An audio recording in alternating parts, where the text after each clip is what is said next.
Hello বন্ধুরা, সবাই কেমন আছেন? আশা করি সবাই অনেক ভালো আছেন। আমি সাগর, একটা নতুন ভিডিওতে আপনাদের সবাইকে স্বাগতম। তো বন্ধুরা, আজ এই ভিডিওতে আমি আপনাদের সাথে এমন একটি ট্রিক শেয়ার করব যেটি আপনাদের খুবই খুবই খুবই ভালো লাগবে। আচ্ছা, আমাদের মোবাইলে যখন কোনো কল আসে তখন আমাদের এখানে মোবাইলের ডিসপ্লেতে একটা লাল বাটন থাকে এবং আরেকটা সবুজ বাটন চলে আসে আর কি। তো সেই বাটনটাকে আমরা ক্লিক করে বা সুইপ করে আমাদের কলটা রিসিভ করি বা কেটে দেই, তাই তো? তো এখন যদি আপনার মোবাইলে কল আসে এবং আপনি যদি আপনার মোবাইলটিকে টাচ না করেই যদি সেই কলটা রিসিভ করতে পারেন, আবার টাচ না করেই যদি সেই কলটাকে কেটে দিতে পারেন, তাহলে কেমন হবে? খুব ভালো হবে, তাই না?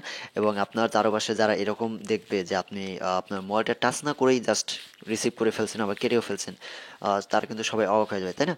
তো এটা আপনি কিভাবে করবেন? এটা করার জন্য জাস্ট প্লে স্টোরটা ওপেন করবেন। আপনাদের মোবাইলে যে প্লে স্টোর রয়েছে, প্লে স্টোরটা ওপেন করার পর যেটা দেখে সার্চ করবেন সেটা হলো SHAKE, shake call. Shake call লিখে সার্চ করলে প্রথমে চলে আসবে শেক কল। তো এটা আপনারা সবাই ইনস্টল করে নেবেন। তো ইনস্টল করার পর আমরা এখন এটা ওপেন করব। ওপেন করার পর এখানে আপনারা দেখতে পাচ্ছেন যে ভার্সন 1 লেখা আছে এবং ভার্সন 2 লেখা আছে। তো আপনারা এই ভার্সন 2 তে ক্লিক করে রাখবেন। যদি 1 থাকে তাহলে 2 দিয়ে দেবেন। আর এখানে শেকিং ইনস্ট্যান্ট ইন্টেন্সিটি, হ্যাঁ, ইন্টেন্সিটিতে আপনারা ৭৭ দিতে পারেন বা বেশিও দিতে পারেন। তো বেশি দিলে হয় কি যে আপনার মোবাইলটিকে বেশি ঝাঁকানো পড়বে। তো সেক্ষেত্রে আমার যেটা মনে হয় যে আপনারা ১৫০ বা ১৩২ এরকম দিলেই হয়। এরকম দিলে ভালো হয়। তাহলে মানে আপনার ঝাঁকানিটা তত বেশি জোরে দেওয়ার দরকার পড়বে না। কারণ দেখা যায় মাঝে মাঝে বেশি জোরে ঝাঁকানি দিতে গেলে আপনার মোবাইলটাই না খসে পড়ে দেয়, এবং খসে পড়ে গেলে তো কী হবে সেটা আপনারা বুঝতেই পারছেন। তো এটুকু দিলেই হবে। আচ্ছা, এটুকু দেওয়ার পর এখন এখানে যে সেটিংগুলো রয়েছে ঠিক সেগুলোই রেখে দেবেন। আপনার আর কোনো কিছু দরকার পড়বে না। তো এখন আপনার যে এই সফটওয়্যারটি আসলেই কাজ করবে কিনা সেটা কিভাবে দেখবেন? সেটা দেখার জন্য এই প্রথমে যে রয়েছে সেন্সর ভার্চুয়াল কল টেস্ট, ওকে, এখানে আপনার ক্লিক করবেন। এখানে ক্লিক করার পর এখানে মনে করেন আপনার একটি কল এসেছে, হ্যাঁ, এটা আর কি টেস্ট করার জন্য। তো আপনি এখন আপনার মোবাইলটিকে একটু ঝাঁকানি দেন।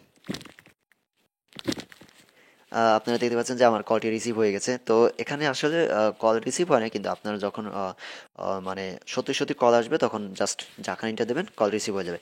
তো এখন আপনি আবার কলটা ডিসকানেক্ট করতে চান, কেটে দিতে চান, তো এর জন্য আবার একটা ঝাঁকানি দেবেন। আপনারা দেখতে পাচ্ছেন আমার কলটা কেটে গেল। তো এভাবে জাস্ট মানে ওই সবুজ যে বাটনটি রয়েছে সেখানে টিপ দিয়ে বা কোনো সুইপ করার কোনো দরকার পড়বে না। আপনি জাস্ট আপনার মোবাইলটিকে ঝাঁকানি দেবেন, আর ঝাঁকানি দিয়েই কল রিসিভ, কল ডিসকানেক্ট দুটোই করতে পারবেন। তো বন্ধুরা, আশা করি আপনাদের এই টিপসটি ভালো লেগেছে এবং আমার এই ভিডিওটিও। যদি ভিডিওটি ভালো লেগে থাকে তাহলে অবশ্যই ভিডিওটি আপনার বন্ধুদের সাথে শেয়ার করবেন, ভিডিওটিতে একটি লাইক দেবেন, আর ভিডিওটির সম্পর্কে যদি আপনার কোনো মতামত থাকে অবশ্যই সেটা কমেন্ট বক্সে জানাবেন। আর আমার এই চ্যানেলটিকে অবশ্যই সাবস্ক্রাইব করবেন, কারণ এরকম নতুন ভিডিও আমি প্রত্যেকদিন নিয়ে আসি। তো বন্ধুরা, পরবর্তী ভিডিওতে আপনাদের সাথে আবার দেখা হবে। সে বন্ধু, সবাই ভালো থাকবেন এবং নিজের প্রতি যত্ন নেবেন। ওকে, গুড বাই, টাটা।